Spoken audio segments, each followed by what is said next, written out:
Welcome to the Symposium on Race Relations and Social Justice.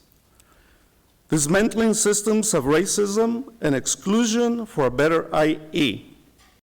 My name is Cesar Caballero, Dean of the Library, and I'm also chair of the University Diversity Committee and chair of the Planning Committee for this event. Welcome to the beautiful Cal State San Bernardino campus. We have planned what should turn out to be another very successful symposium, one that should result in recommended plan of action. 4 years ago, we held our first symposium on race relations with the intention of creating awareness of some of the important issues. About a year ago, some of the members of the University Diversity Committee suggested that we hold a follow-up symposium. I'm so pleased that today we gather as a follow-up to discuss race relations and social justice. This symposium is concentrating on 5 areas that have been the focus of working groups made up of CSUSB faculty and staff, as well as members of the local community. Today, each group will present its findings, offer solutions, and recommend, as Cessa mentioned, sustained solutions. Input made during the symposium will provide direction and propel change. We are indeed privileged to have Gail Christopher, recognized social change agent and former senior advisor and vice president of the influential W.K. Kellogg Foundation. I can feel the energy of this community, and it just feels good. It may be because it's the West Coast and not Washington, D.C., you know, but I definitely feel the love and the energy of this community. My message this morning is summarized in 3 words. We deserve better. This region, this nation, this critical time in the evolution of humanity can be summarized in the reality that we deserve better. I believe what is operating in the minds of people is the fundamental belief in a hierarchy of human value. And this country was built on the false notion of a taxonomy of humanity, that some people are simply worth more than others innately. And that theory, that philosophy, that way of seeing the world and seeing humanity undergirded our university systems, it undergirded our medical systems, our legal systems, it shaped our society. Well, I believe that we must jettison the fundamental undergirding fallacy of a belief in a hierarchy of human value. And when that has happened, we will truly transform this country. Until we mobilize the collective public will to create a new America, no longer grounded in the fallacy of a hierarchy of human value, until we have transformed our fundamental ethos to reflect the things we say we aspire to, life, liberty, and the pursuit of happiness for all equally, until we do that work of jettisoning the mindset that allows for oppression and exclusion, we'll just keep coming back to it. Racial healing acknowledges that the hierarchy is no longer acceptable and that we must all embrace and expand our circles of humanity. We even suggest that the concept inclusion is somewhat reflective of the hierarchy. It's mine, and I choose to include you in it. Whereas my indigenous brothers and sisters, the Native Americans that are part of our work, they remind us that the fundamental metaphor for indigenous people is the circle. And what we're doing is expanding our circle of human compassion and understanding. And that is our work. When we expand our circles of human compassion and understanding, we will not allow what's happening at our borders. You can give all the data you want, but the thing that's going to resonate in the parts of our brain that retains information, the things that resonate are the stories. The story of America is grounded in the hierarchy of human value. The story of America omits all of our amazing stories of people of color, all of our collaborative efforts to overcome and to work toward the realization of our aspirational goals and ideals. So the first thing we have to do is tell a new story about America. And we have to use every media outlet and every publication and every university and every library to begin to capture the true story of who we are as a diverse people. The next piece of the framework is what we call racial healing and trust building. How do we build trust across racial lines and overcome our biases and our mistrust? We have to be held accountable, to be honest about our biases, to work with others, and to develop systems that help to keep our biases from manifesting in education, in criminal justice, in medicine, in all manner of systems that affect the lives and the opportunity of people. The focus is on our collective and individual humanity. I should interject here that the genome reminds us that we are more alike than we are different. And the truth of the matter is, we all trace our lineage back to a wonderful woman in Africa called mitochondrial Eve. That's right. If you break down our cells, the mitochondrial inheritance, that which makes us whole, our fundamental energy blueprint, is from a woman in Africa. We are one extended human family. So we have narrative change, racial healing, and relationship building. And then we asked ourselves, how has this fallacy, this lie of racial hierarchy been sustained for all these centuries? As long as we are separate from one another through residential segregation, through transportation to reinforce segregation, through the cradle to prison pipeline, and it goes on and on and on, we can hold on to and nurture our biases and false beliefs through Native American reservations. All of these are mechanisms, the Holocaust, concentration camps, what they're doing at the border. All of these are mechanisms of separation to maintain racial hierarchy. What will America be like when residential segregation and separation is no longer the normative systemic approach to building communities? And how do we get there? And the other key piece of the framework is we maintain racial hierarchy in this country through our legal systems, through our civil and our criminal legal systems. And the only way we can be oppressed for centuries is through violence and through legally sanctioned violence. So our legal system was designed to maintain that oppression and that hierarchy. And then the fifth piece of the framework is the economy, of course. Because above all else, the belief in racial hierarchy sustains economic systems of exploitation. That's what enslavement was. That's what the destruction, the decimation, and the taking of native lands were. That's what most of our immigration policy was about for most of our history. This is our time. We need a new model of how we relate as human beings. And that model has to be one that embraces our sacred interconnectedness as a human family. One of the important things we have to do is stop allowing our schools to fail our children and to push our children out. In the end, it's the turning around of the mind and the heart of the young person to believe that their lives matter. Black lives do matter, right? But these young people who take black lives and who kill themselves, they don't believe they matter.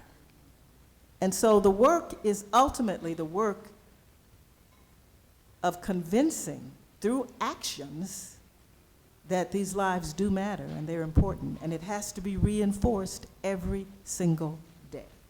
And that's what we have to train our educators to do. We also have to organize and point out the disparities and the inequities in the tracking. Some school systems have been very successful at doing that and changing the laws and the regulations so that it's not allowed. The excess expulsions, being able to expel children because of, defiant behavior with no definition.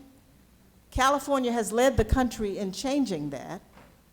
And so there are many things we need to do structurally and systemically to reduce the risks of mistreatment and oppression of our children.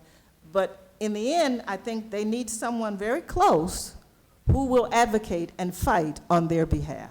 So this notion of overcoming our biases, it's not somebody else's work. It's all of our work. I applaud this committee. I applaud the work that you've done. I applaud the action committee that started this work, because every single category of work that you're doing has at its heart unacceptable racial disparities. So the methodology that we agreed on is that each work group that represents a theme or an issue or a topic would do some research. And mind you, most of us are academics, so we know how to do that. We read books, we read articles. But they would also invite practitioners in the community to be part of the work groups. And that's what we have. We have quite a good number of practitioners in the community that know what's going on in the community regarding each of these issues. Good morning. My name is Stan Amiri Futch. I am the current president of the Westside Action Group. In 2013, the Westside Action Group had a retreat. From that retreat, we developed some committees. Those committees did research, and one of the things that was found in the research was there were some inequities in how blacks, browns, and Indians were treated. So what WAG did is put together some committees. From those committees, WAG found more inequities, and then what came of that was Walter Hawkins, along with President Morales, got together and put on the first Symposium on Race in 2014. And here we are in 2019, putting on the second Symposium on Race. The difference is we are going to continue this process of meeting, developing changes, and closing the inequities in all the different categories. The Westside Action Group is proud to co-sponsor with CSUSB, and we are looking forward to a continuation of the Symposium on Race in all its categories. My name is Stan Futch. Thank you very much. I'm excited to share with you. My name is April Clay. Revolutionary people came out on a Saturday, wore suits, got dressed, put on perfume, makeup, got your hair done, glasses are on straight because you're ready to revolutionize the world and talk about race. Essentially, what we all have in common is a desire to help in racial disparity when it comes to mental health. So in our discussions, we decided to focus on 4 primary things. We talked about racial disparities, disproportionality, resources or the lack thereof, as well as money. We decided on a shared purpose. We agreed that we want to organize so that we can have sustained actions to end race-based discrimination with regards to mental health. So when we're thinking about children and mental health, they said from this national study that African American and Hispanic children are more likely to use mental health services, yet they have no greater actual need when it comes to mental health, specifically with disabilities. However, African American kids ages 6 to 10 showed a significant unmet need. So there's a lot more symptomology for this particular age group when it comes to black children. And so that's important because when we look at the highlights of the studies, this particular study says there's not really a big difference between the subgroups. Oh, but there is. So it's our responsibility to advocate for these children, these families, these individuals, because we know that the data does not necessarily tell the story. One of the things that the research found was that the organization of services looks different when it comes to the different subgroups. African American and Hispanic children were less likely to receive the specialty mental health services. They were not being offered those services. So it's important to note that although you may not see them reported in the data, it might just be because they weren't identified to receive the support. We found that minorities have less access to the services that they need than whites do. We also know that the kids are less likely to receive the needed care than their counterparts. And then when they do get the care, they have poorer quality of care. And then they end up ending services faster. So when I work with people, I think it's very important to work with them from their framework. But if majority of the services are coming from a very westernized perspective, how does that end up leading towards or yielding me wanting to stay with you longer? Across the county, when it comes to mental wellness, we're not receiving the services at the rate that we appear, especially when it comes to who needs it the most. The people who are on the street, they need it, but they're not getting that support. We hope to hear solutions and ideas and inputs that haven't been on the table before, and to seek innovative ways to solve these problems that face our communities. Our working group focused on examining the issue of homelessness and food insecurity in the inland region, and it's an extremely complex topic. I'm not an expert in homelessness, but we spoke with a lot of experts, and even now I'm only beginning to understand the nuances and the complexities of the issue. Homeless experts agree, and study after study show that what works, the model that works, is permanent supportive housing.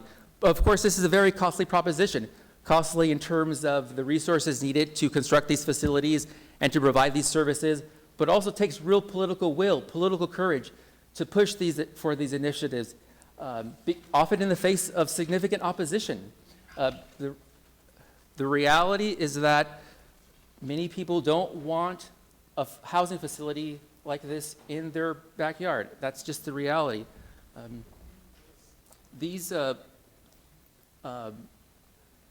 facilities, so they have on-site services, addiction management, medication management, life skills, employment training. So this has been shown. And in Oakland, it's called the Henry Robinson model.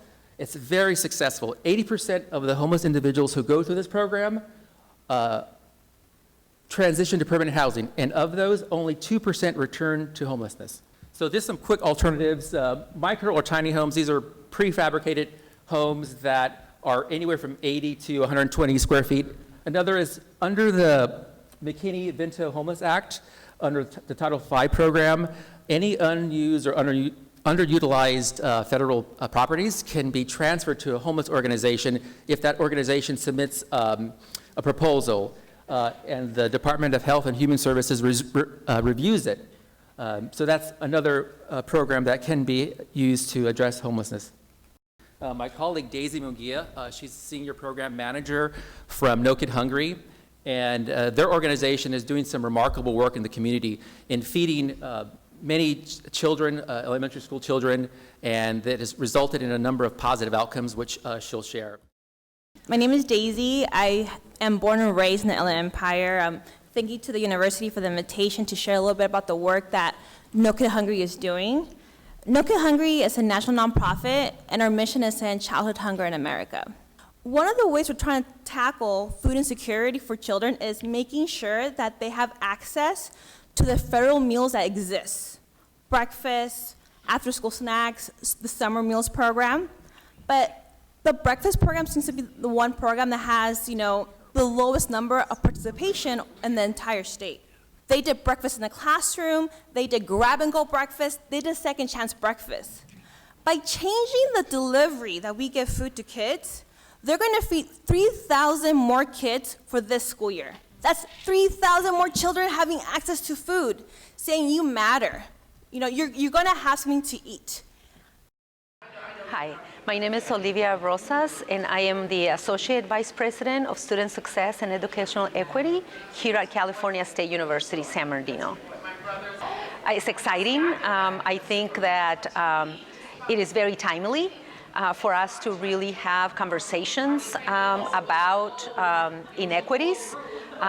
It's time for us to address those inequities, to really learn more about each other, to be more inclusive in the practices that we have also information on how to carry on the work that is being done. So it's exciting. It's exciting to be here. I believe that we can learn from what is going to be presented today. I think we can really expand on the existing collaborations that we have with our community, bringing in a community group like the Westside Action Group. I think is an excellent way to continue the dialogue. But what I really want out of this day is for us to be able to have action items and to act on those items, to really have a plan to carry out that work. We have been looking at the problem of the school-to-prison pipeline, as you see up here, and this is a national disgrace. We are not blaming the schools, we are not blaming police, we are not blaming parents or teachers, but we want to know and we want to convey that we're all in this together. The prize is healthy children, and children who are not placed on that school-to-prison pipeline. Most African American men who are successful are raised by single moms. So we need to stop doing what Moynihan did, disparaging African American women, and make them the queens of the world. So the school-to-prison pipeline is a process through which students are pushed out of schools and into prisons. Now, that's not done consciously, but it's still, the result is the same, nevertheless. And so we are criminalizing these children at earlier and earlier ages so that they are emotionally set to go to prison. They're emotionally set to be caught up in the criminal justice system. Schools must be safe environments, eliminate overly harsh rules. Punitive measures have taken precedence over positive reinforcement. This comes from mostly communities of color. So who's being pushed? No surprise here. Black, Hispanic, American Indian, LGBTQ students with disabilities, physical disabilities, developmental disabilities, and the homeless and in foster care. What factors contribute these punitive suspensions? These kids are less likely to complete high school, they're more likely to be in contact with the juvenile justice system, and they experience school punishment before the age of 15 is associated with contact with the criminal justice system, for boys especially. My name is Justine Obiaco, and I was born and raised in San Bernardino. I feel like this event is vital. It's something that I think is long overdue. I feel very privileged to be here on this Saturday morning with a room full of passionate and really intellectual individuals who not only recognize the issue of race in our modern day society, but also feel accountable to make an action and a plan to therefore address those issues. I think a lot of people, we like to complain about, oh, that's just how everything is. It's always been that way. What's the use? But only when we accept that as our norm and as our base, then have we lost. Once you're able to really understand and fully embrace that we have power in our voices and strength in numbers, then I think that's where the unity really flourishes in the community. So United States is a global leader of incarceration. We incarcerate more people than any other country in the world.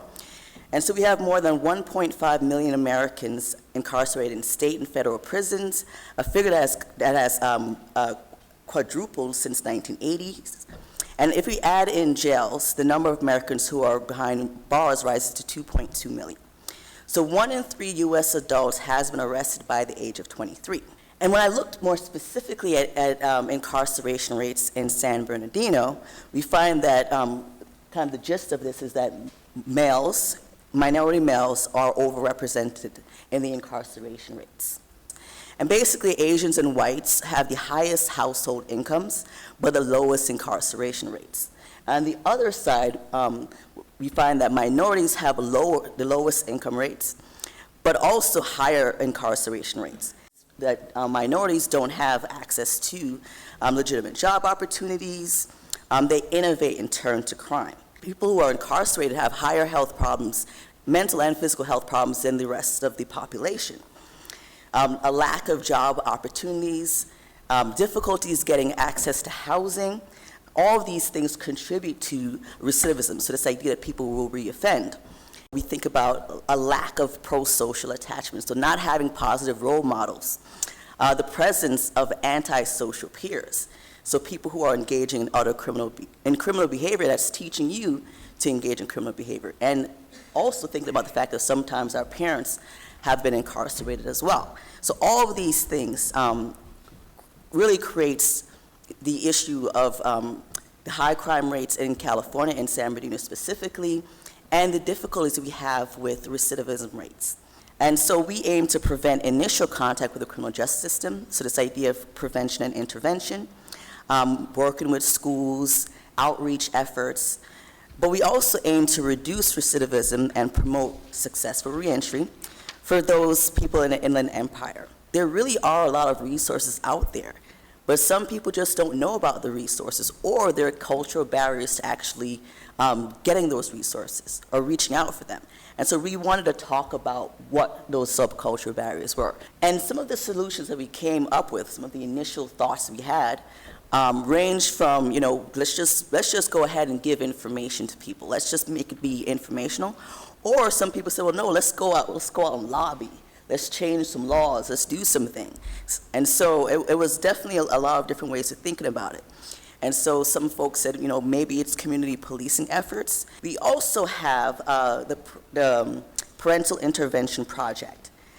We know that more than half of Americans in state and federal prisons were parents of minor children. So it's really important to work with parents in terms of thinking about what lessons they're passing on to their children. And so this is a project that provides parent education and trauma recovery for men and women at the local jails through a collaboration with CSUSB and San Bernardino County Sheriff's Department. We also have the Prison Arts Collective, and that's the community-based art program that takes an approach to making, teaching, and learning art and directly engages participants in creative process through collaboration and mutual learning. Project Rebound, I'm a director of that, along with the assistant director who works for the other organization I mentioned previously. And again, we assist formerly incarcerated individuals wanting to enroll in the university.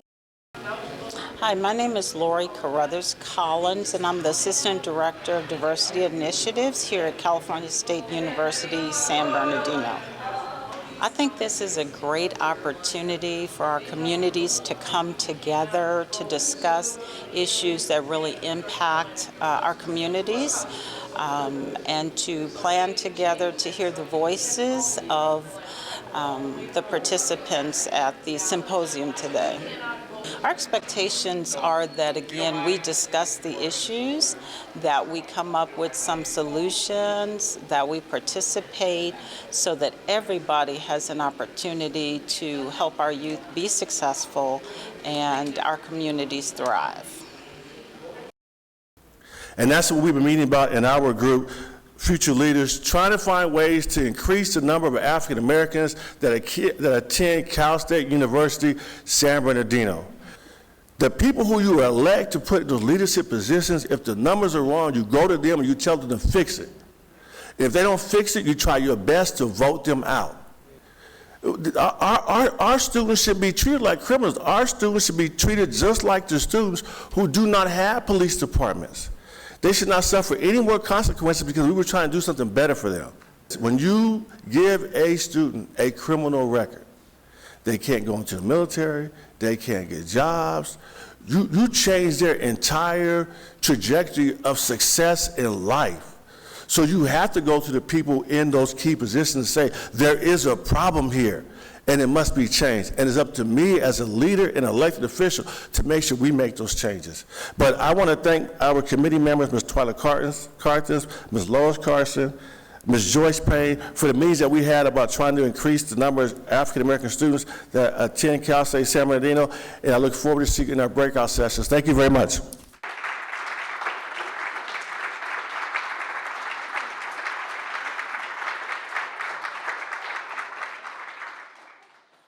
But homicide and suicide is the ultimate manifestation of a lack of self-regard and self-value. Even the shooting and killing of one another is a projection of that lack of self-regard and self-value. So our work is really about embracing our young people and having them understand that they truly do matter.